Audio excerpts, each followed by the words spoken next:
Welcome to the Personal Development Mastery Podcast. I'm 𝗵𝗲𝗀𝗀 and my mission is to inspire you to rise up, grow, stand out, and take action towards the next level of your life. I interview leaders, influencers, entrepreneurs, authors, exceptional people who can and will inspire you to improve your life. Tune in for 2 episodes each week and make sure you subscribe to the podcast to get the episodes as soon as they are released. In today's show, I am delighted to speak with 𝗀𝗻𝗄𝗆. 𝗀, you are a meditation teacher and a spiritual guide. Your entire career has been spent guiding people beyond their current limits and perceptions and into a greater and deeper engagement with the world. After a lifetime of dedicated personal development, you devoted the past decade to your spiritual development and awakening, and this has led you to, as you say, a rapid collapse of the restrictive personal identification. You are dedicated to helping others reveal, awaken, and empower their highest truth, potential, and brilliance. 𝗀, it's my absolute joy to speak with you today. I'm delighted to have you here. Oh, thank you, Agi. I'm really glad to be here, and thank you for doing everything you do to make these opportunities possible. Thank you. 𝗀, it's in conversations like this, I always want to start with a little bit of background because, I gave you the introduction and as we were saying earlier, some people might think that this is what you have always been. So they would listen to someone, in your case, a spiritual guide, and they might think that you were born in a monastery or something. But you have, from what I know with your background, you have spent a great deal of your life as an adventure travel guide. So do you want to share with us some elements of your story so we can get a better understanding? Yeah, thank you, Agi. That is, I find a really valuable place to start is understanding how anybody arrives in a place that they are. I spent about 20 plus years guiding adventure travel trips around the world. And it seemed like a really glamorous lifestyle. And whenever I'd be with my friends, when I'd be back home in the States and I'd go to a gathering of friends, I always got the same thing. People are like, "Oh, you've got it made. You've made the right decision. Like you've figured it all out." And they had no idea the emotional turmoil that was going on within me. There's a great saying that says, we do ourselves a great disservice when we compare our insides to other people's outsides. Uh-huh. Yeah. They're seeing me, on the adventure travel guide, and I've got it all together. And the reason that I was doing so much of that work, Agi, was because I had enough trauma and betrayal and abandonment and hurt in my young life that I didn't know how to be around people. I didn't feel safe around people. I didn't feel safe in human relationships. I didn't feel safe in relationship to myself. So it was actually less threatening to go spend months wandering through the Himalayas and snowstorms and, getting lost up in the Himalayas than it was to actually be engaged in real human, deep, intimate, vulnerable relationships. Mm-hmm. And the trips were 2 to 3 weeks long, typically, and how convenient that I could be the guide and I could maintain that posture. And this right about the time when it started to get a lot more intimate and close, I could say, "Hey, look at that, time's up, trip's over, you got to go home now." So that was significant in my, and I didn't know it. I didn't know that was what was happening. I didn't know that I was that afraid. I didn't know that I was that incapable until I stopped doing the adventure travel because I wanted to have a more stable life. So I came home to community and I found I was quite bad at it. I lived with such a state of anxiety. I was constantly questioning if I had done anything or said anything or acted in a way that might perhaps cause anybody to once again abandon me or betray me or hurt me. So I was so scared of ever feeling that level of pain again that I was always on edge and careful and defended about how I was appearing in the world. Mm-hmm. Mm-hmm. Does that make sense? Absolutely. I think many people can relate to that, to the appearance or what other people perceive us, or what we think they perceive us for, because we don't really know. So I understand. Yes. So No, what happened afterwards? So I started to recognize the difficulty and the challenges of the life I was leading, and how I didn't want a sense of tension, inner tension and anxiety anymore. So I started doing a fair amount of personal development work. Mm-hmm. I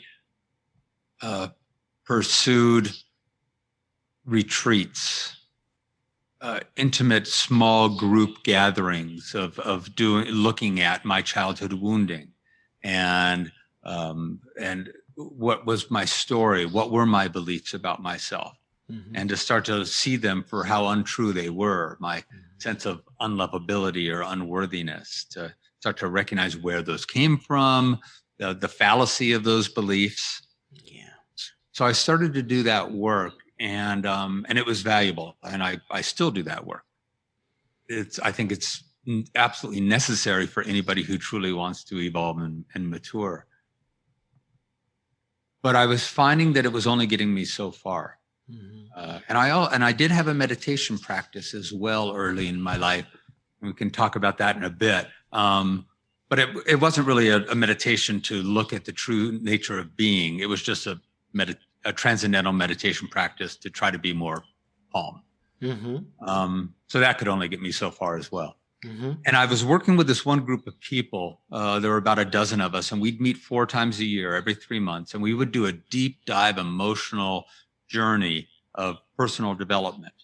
We'd stay up all night Friday night and into Saturday, and a lot of wailing and crying, and releasing. So the good work. But I was working with this group for like 3 years, and I was going back to do another weekend, and I was feeling a little bit guilty. I was feeling like, God, I'm going back again with some of the same questions about who am I? Why don't I feel okay in the world? And how do I release that? And it felt, Augie, like I was going back and almost tugging on the sleeve of God and saying, hi, me again. I know we've been over this. Can we go over it again? And maybe it'll sink in deeper this time and actually take root. And then I realized, because I was starting to also find teachers who were teaching about the true nature of being, the true self. So I realized, wait a minute, I'm not going back and tugging on the sleeve of God. I've never been to God, which is to say, I've never been to my true self. I've never been to that God consciousness, that purity of consciousness. Oh, that's why this isn't sticking. Because I'm working with a construct of my mind, my self-image, with my mind, and I'm trying to get my mind to stabilize, my mind-generated sense of self to stabilize. And I started to realize that'll never happen. That'll never happen. The mind is not meant to be a stable place. It's meant to make stuff up. That's what it does. It's how we have computers and microphones and Zoom and internet and song and dance and recipes for food and all. It's how we create everything. We're making stuff up and playing with it. And then we make something up and we go, what if I take that apart again and add something else? Yeah. And I realized I was giving that same unstable mind the job of creating a self. And that's when it all changed, Augie. I started to realize, what do I really want? I want to know me. I want to know me prior to conditioning, prior to programming, prior to story. beyond story. I want to know the eternal, stable essence of my true spiritual nature. So that's kind of how the trajectory went.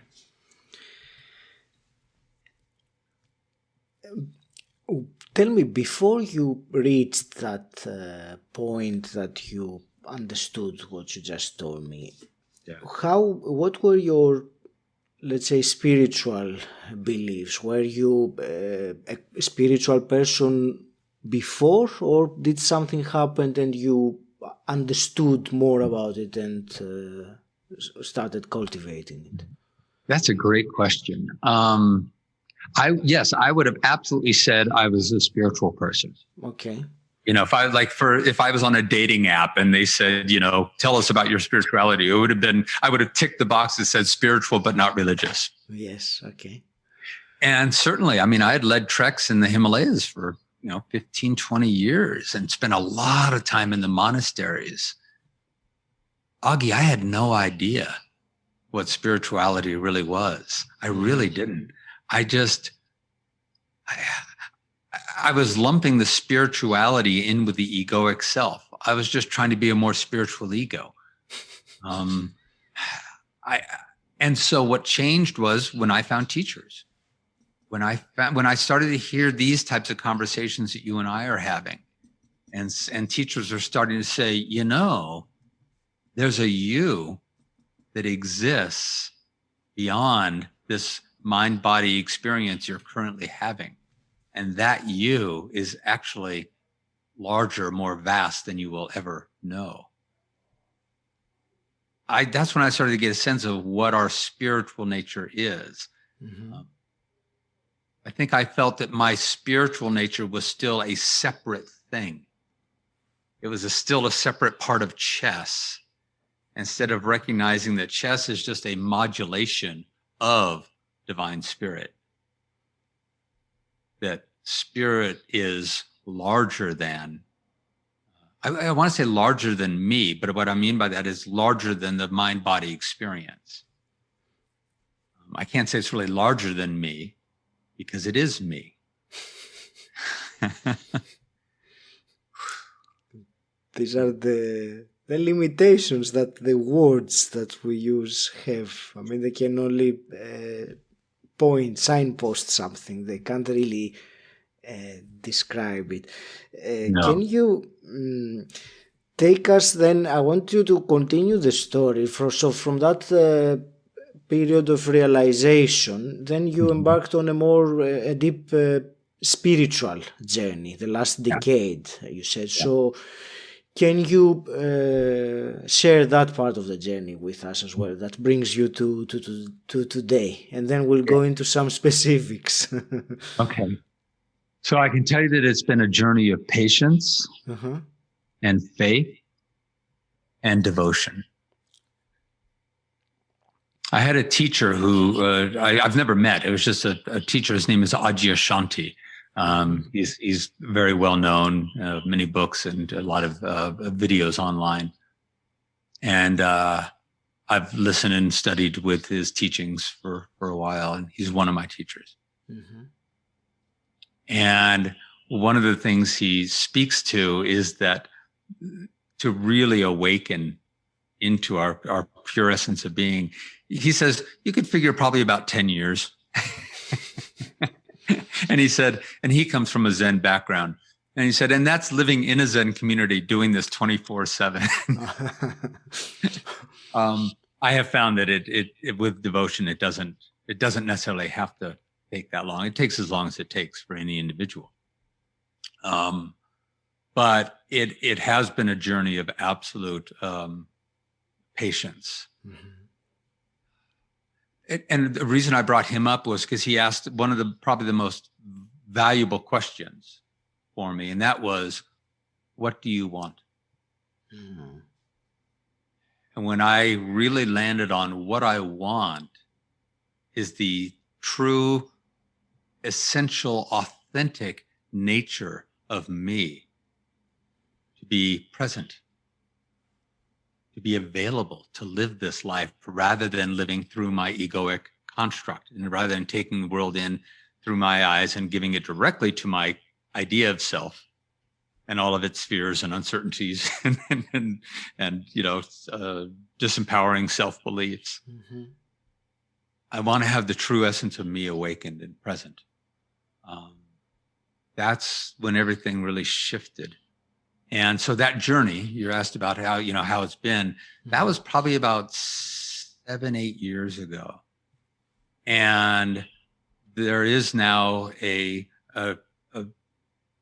pretty fully awakened essence of being that is absolutely at peace and in a state of allowing.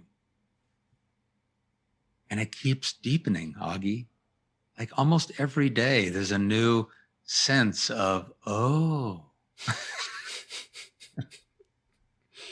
oh, the peace actually, it stabilizes even more, or it's more predominant. For me and for most, it was there are moments of incremental shifts, like you hit a new plateau, but it's a plateau that stabilizes for a while. And then maybe through a particular meditation or moment or a week of time, that seems to open up even more or stabilize or become even softer. And that's what it's been for me. It's just these beautiful plateaus that just keep incrementally opening up. And it does point to one other part of this journey is that I've worked with a lot of people who have had a quote awakening. Yes. And it's interesting when people say, oh, when I had my awakening 5 years ago, and I'm thinking,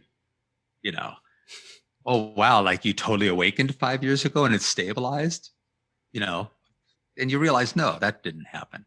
Because that's very, very, very rare. Somehow I can't think that it is a moment, and one moment you're not, and the next moment you are, and it's permanent. Somehow it doesn't sound. No. Yes. Exactly. So, but what happens is in those moments, one might have a fairly complete awakening. It can happen through, working with substance or ayahuasca or different, mind-altering substances. Yes. It can happen in deep meditations, in a 10-day Vipassana retreat, silent meditation. So yes, that can happen. But what often happens is one feels an exhilaration and a bliss and like an exhilaration that they go, oh my God, it's the oh my God moment. Okay. And then what they do is they try to maintain that or look for it again and again and again. And if it doesn't keep showing up in that same level of ecstasy, the feeling is, oh, I've lost it. And it's important to remember that moment of pure freedom, of going, oh, that's what I am. I am the pure I am consciousness. I'm already free. Oh, there's that moment of bliss is the human experience of the truth. But once the truth is realized and embodied, you don't walk around in a state of constant bliss. The beautiful things of Rupert Spira and Mooji, they say the same thing. They're like, look, awakening is not an extraordinary thing. It's just you being you. So we end up just living then in this state of more normalized peace and presence. But I think a lot of people, they have an experience and then they look for that again and again and again and try to recreate it. And they feel like, oh, I've lost it. And indeed, kind of they have, because they're looking for the human experience of awakening rather than just letting the purity of consciousness be. I know that can be a little unwieldy, but that's part of how I've experienced. No, it makes complete sense to me. I love the way you explained it. I want to go back a little bit now and discuss because you said the dedicated lifelong journey in personal development, and you said that it was great, but it led you up to a point, and it couldn't really allow you to progress much further. And then spiritual development, if I understand it correctly, complemented that, or intersected, if you want. And then you went into a different direction. So can we talk about those two, personal development, spiritual development, maybe the common elements they have, because they share commonalities, and where they move in different directions? And let's start with this. Yeah, beautiful. So,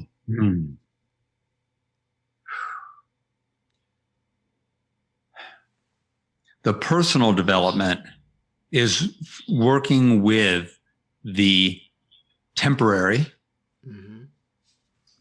person. We can look at the person as a egoic self, and the egoic self is simply the self that we have made up. It's a construct that we've created in our own minds. When we were toddlers, we didn't know our pure essence. And yet the ego starts to develop. And you'll see toddlers looking at their hands, going, whoa. Then it's almost like, they're going, wow, this is it. Whoa, this wasn't here yesterday. There's a me. Suddenly there's a me. And then there's a separate mom and a separate dad and a separate me. And what's happening in the mind is saying, who am I? It needs an identity. There's a recognition that it's impossible to go through this life without a sense of self. And the baby, the toddler, is trying to answer that question. Who am I? And the answer isn't there. The truth of, oh, you're an individuated expression of the one divine consciousness. You are absolute love. You always been love. That's not there. So the mind has no choice but to make up a self, a construct. It constructs a self based on, well, what does mom say? What does dad say? Maybe mom's at work all day and she's never there. And so the young construct of self starts to develop and say, maybe I'm not worthy of being loved. So we create a self. Okay. So the personal development is working on that person, that self. You can think of the person as being a vehicle for the expression of the divine one consciousness that is knowing itself through the individuated soul. So every soul is different. Your soul is different than my soul. Your soul says, ooh, I want to move toward that. That feels good. My soul goes, interesting. I'm not so drawn to that, but oh, wow, this thing, right? So the one consciousness gets to know itself in its infinite potentiality, through every individuated soul that is simply being housed, being expressed through a temporary mind-body person experience. So we do the personal development, absolutely, because it's valuable to work on our traumas and our wounding and our stories and the self we've constructed. But that's not the entirety of us. For me, the intersection has been when I recognize that in order to really be with let's say the childhood wounding of self, I need to meet that childhood wounding with love. So we talk about self-love a lot in this work. But usually we're self-love, the love that we're trying to meet our shadows with and our wounding with, it's just a loving idea.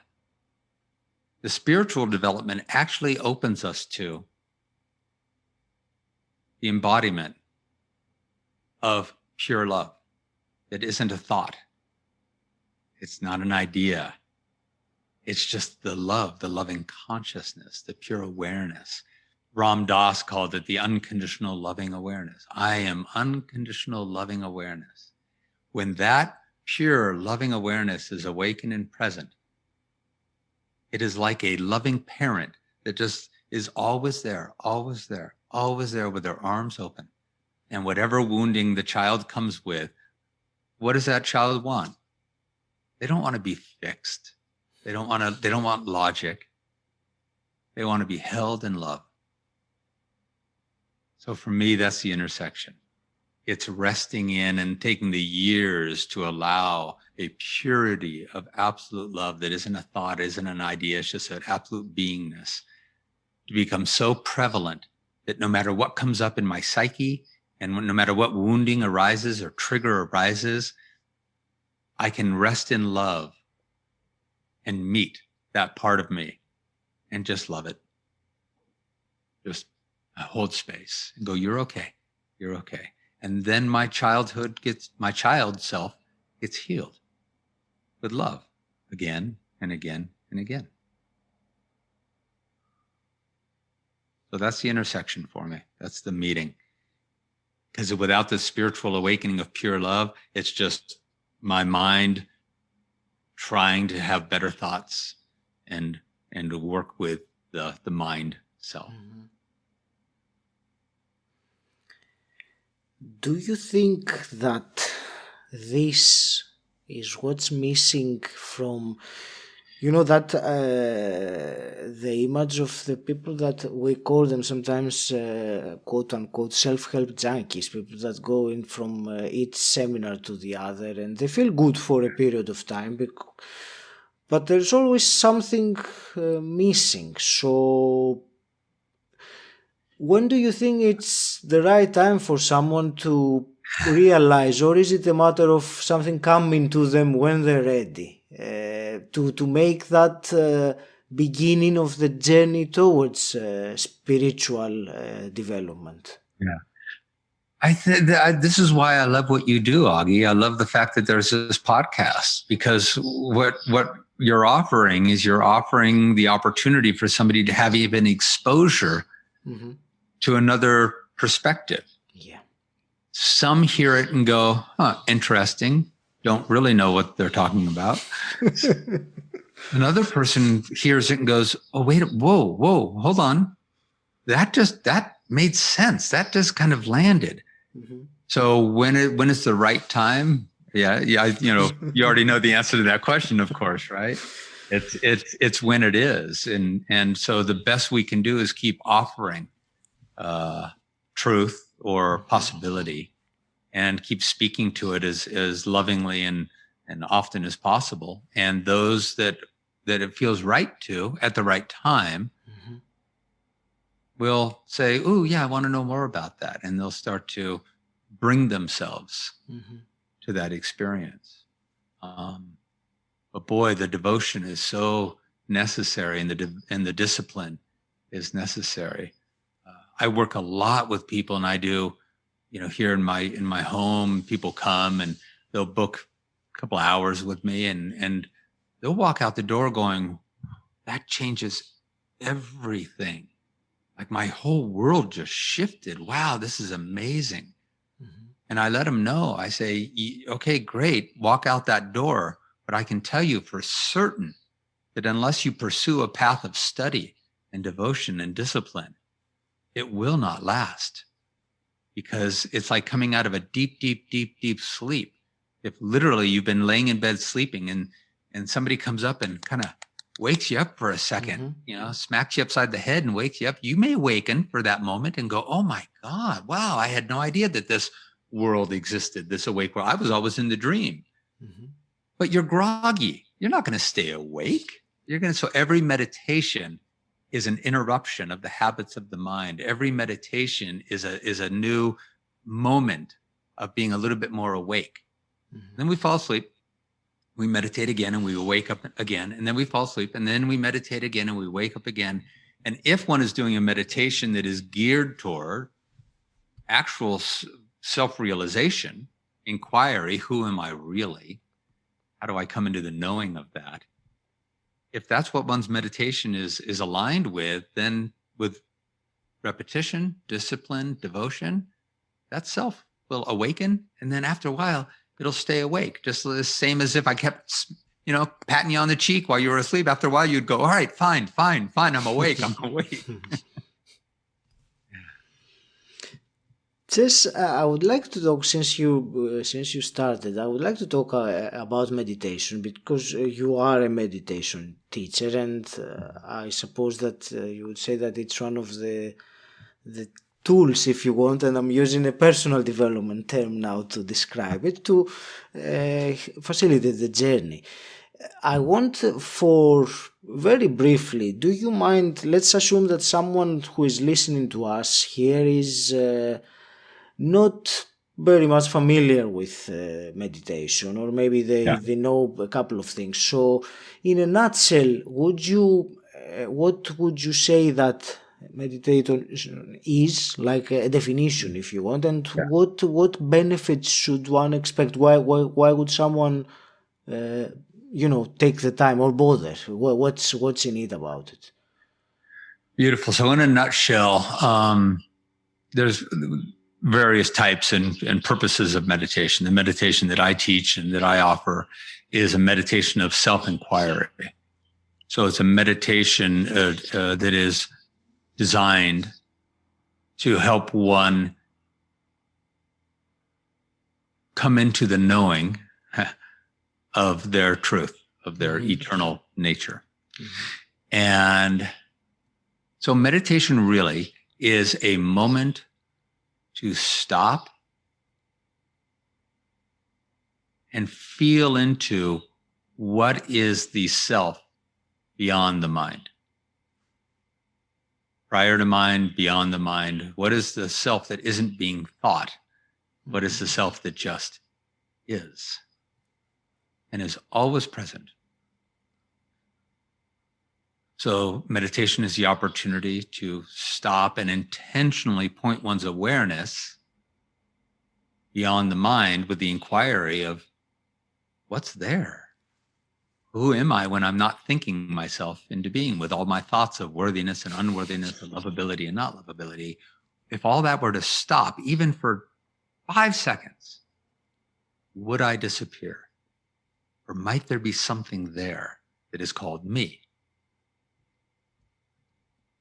So meditation is an opportunity to interrupt the story of self and discover the self that doesn't need a story, that just already is.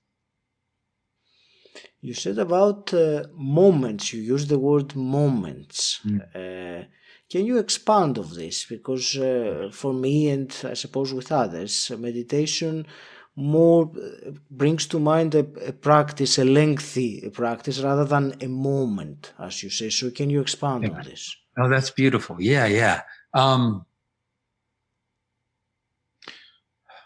So take a moment, if anyone listening, and bring your awareness to the presence of your left foot. Okay, got it? Yeah. You didn't even have to look. You just intentionally stopped and said, I want to be aware of my left foot. And there it was. You didn't just grow a left foot. Yeah. So it was a moment. That was a meditation, to intentionally point one's awareness to something that is present, but simply typically not looked at, not felt into. So one of the meditation practices that I love, and in the gift that I've got for people, here is some of the guided meditations. One of them is a meditation about feeling into a self that feels good, a self that feels stable, a self that feels like it's not burdened by the ideas of self. And to give that a metaphor. So for me, when I first started this work, I felt into a redwood tree. We have these beautiful trees in California here in the United States that are called redwoods. They're just beautiful, giant, stable, majestic beings. And I would feel into that stability and that grace. And I'd feel into the feeling of, what if I was a redwood? What would that feel like? Oh, it'd feel like, hey, like a storm could come. And the redwood goes, okay, bring it on. I'm good. I'm fine. So I would feel into that. So how this relates to moments is I would, throughout my day, and this is a practice that I invite, find a metaphor. I am an open meadow. I am a deep ocean. I am the clear sky. I'm a giant, I'm a stable redwood. Feel into something. Know what it feels like. And then throughout the day, what if you took 10 seconds at a time just to stop and take a breath? And just like we pointed the attention to the left foot, take a breath and point one's attention to the feeling of grace. 10 seconds. That's it. Great. There I am. Beautiful. And then go about your day. If one did that 20 times a day, that's 200 seconds. That's just over 3 minutes. And not only does it, again, awaken the truth of self again and again and again and again, it rewires the brain. It rewires our sense of self. We interrupt the habit, the pattern of identifying with our construct of self, and allows us to feel into something that already feels whole and alive and strong and peaceful and loving. Do that 20 times a day. So a meditation can be a moment, it can be a breath, or it can be sitting for an hour, be sitting for 2 hours, or anything in between. You said, and I loved very much the way you described it, that about interrupting that moment, interrupting the habitual mind, what's going on, and you said awakening the truth and rewiring also the brain. Is this cumulative? So is it? Does it stack up the more we do it? Is there some or it just comes and goes in waves rather than being built up? So, no, it stacks up. It stacks up. Okay. It's cumulative. It's the awakening that happens within a moment or within a meditation of going, oh, there I am. Oh, and it's a feeling. It's always a feeling. It's not. It may start as a concept, and that's how this works. But through the meditation, it drops into a feeling of grace, of peace. And we go, oh, there I am. And it lasts longer. It's like then you come out of the meditation and it's awake now. It's more awake. So it's more present. And then I can go about into the world and my ego self is still present going, ooh, I'm triggered by that. Oh, I don't feel good about that. And simultaneously, this is kind of where it leads to. My own triggers, my own confusions, doubts, fears, uncertainties, wanting to blame somebody for something, that happens within an unwavering peace. Like my humanity, my person still has reactions, but instead of being completely collapsed into that, the cumulative awakening of pure peace is so prevalent that I feel my stuff come up. And again, like that loving parent, I just hold space for it. I go, oh yeah, there's my stuff. Yeah, there it is.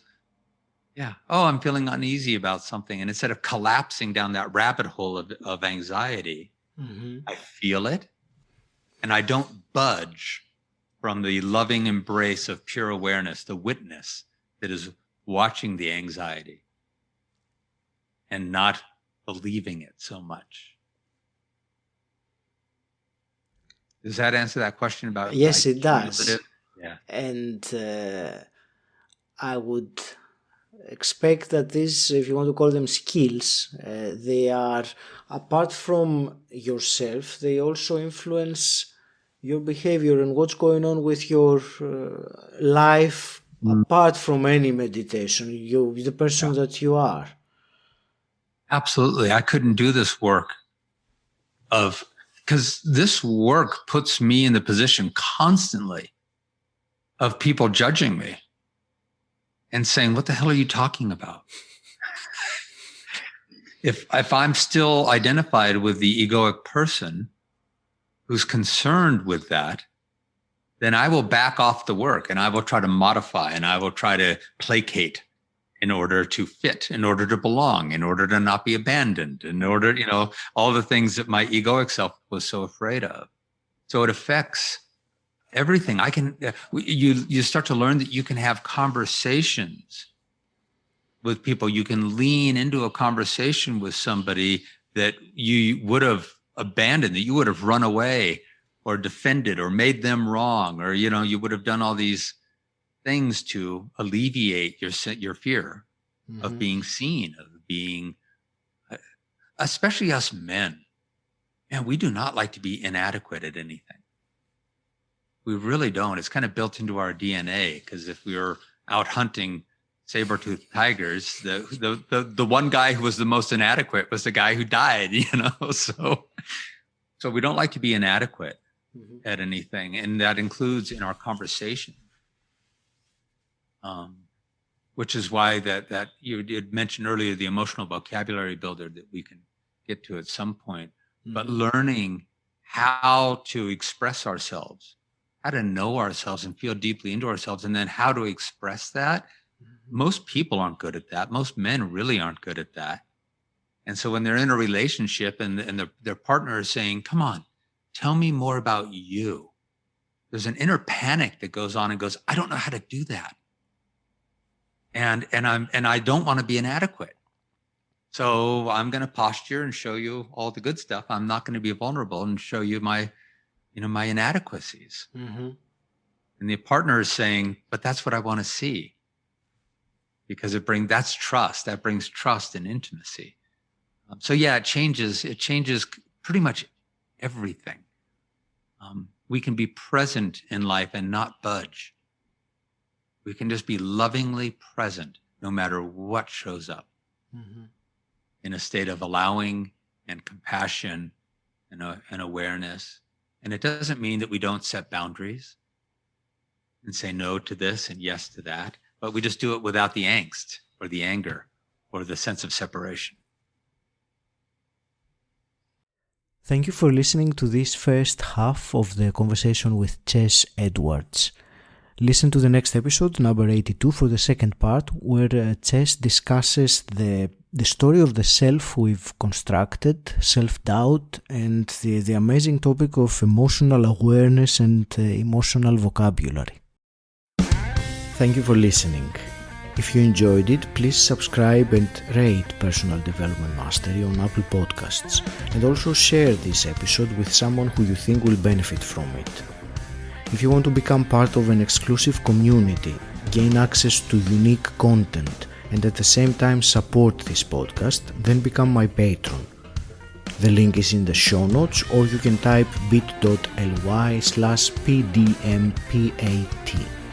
If you want to know more about what I do and how I can help you, join my Facebook group Personal Development Mastery.